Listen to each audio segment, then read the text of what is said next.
Hello दोस्तों, कैसे हो आप लोग। आई होप कि आप सब बहुत अच्छे होंगे। दोस्तों, मैं आज आप लोगों को रामायण की कुछ ऐसी संवाद बताने वाली हूँ जिसको आप लोग भी शायद नहीं जानते होंगे। दोस्तों, स्वयं भगवान श्री राम जी भी नहीं जानते थे। दोस्तों, लक्ष्मण जी वनवास के काल में न तो 14 वर्ष तक भोजन किया था और न ही 14 वर्ष तक सोए थे। आखिर इसके पीछे का कारण क्या था, दोस्तों मैं आज यही बताने वाली हूँ। दोस्तों, जब रावण का वध करने पर श्री राम जी, लक्ष्मण जी और सीता सभी लोग वापस अयोध्या में आ जाते हैं, तब एक बार अगस्त मुनि जी और श्री राम जी के बीच में लंका युद्ध का प्रसंग छिड़ जाता है।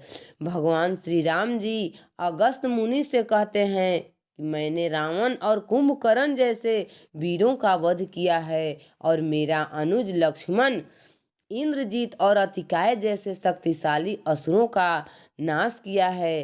तो दोस्तों, अगस्त मुनि कहने लगे, इसमें कोई संशय नहीं है राम कि रावण और कुंभकर्ण प्रचंड वीर थे, लेकिन सबसे बड़ा वीर था इंद्रजीत, जिसे लक्ष्मण के अलावा कोई नहीं मार सकता था।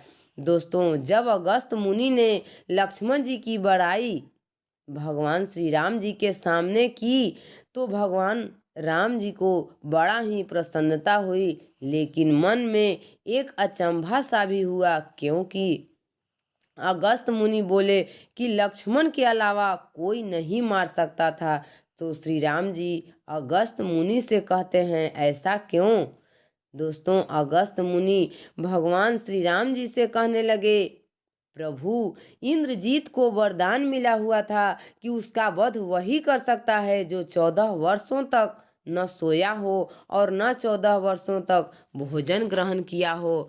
ऐसे वीर केवल लक्ष्मण जी थे जो वनवास काल में न 14 वर्ष तक सोए और न 14 वर्ष तक भोजन किया। दोस्तों, अगस्त मुनि की बात सुनकर भगवान श्री राम जी अचंभे में पड़ जाते हैं और कहने लगते हैं, लक्ष्मण, मैं ये क्या सुन रहा हूँ।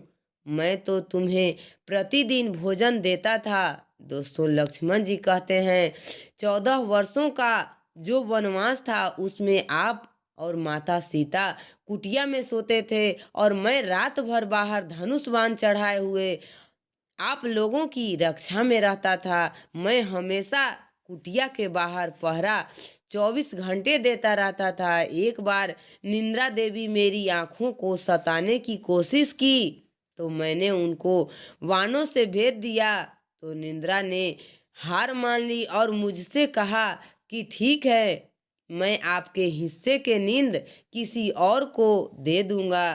तो दोस्तों, लक्ष्मण जी कहते हैं कि मेरे हिस्से का नींद मेरी पत्नी उर्मिला को दे दो। दोस्तों, इसी वजह से भगवान जब 14 वर्षों तक वन में और लक्ष्मण जी वन में रहे, तब लक्ष्मण जी की पत्नी 14 वर्षों तक सोती रही। दोस्तों, श्री राम जी कहने लगे, लक्ष्मण, मैं तो तेरा ऋणी हो गया। मैं ये तो जानता था कि तुम 14 वर्षों तक सोए नहीं हो, लेकिन ये नहीं जानता था कि तुमने मेरी रक्षा के लिए 14 वर्षों तक भोजन भी नहीं किया। लक्ष्मण, जाओ, मैं तुम्हें एक वचन देता हूँ कि तुम द्वापर युग में मेरे बड़े भाई बनकर आओगे और मैं तेरा छोटा भाई बनकर आऊँगा और तब मैं तुम्हारी सेवा करूँगा।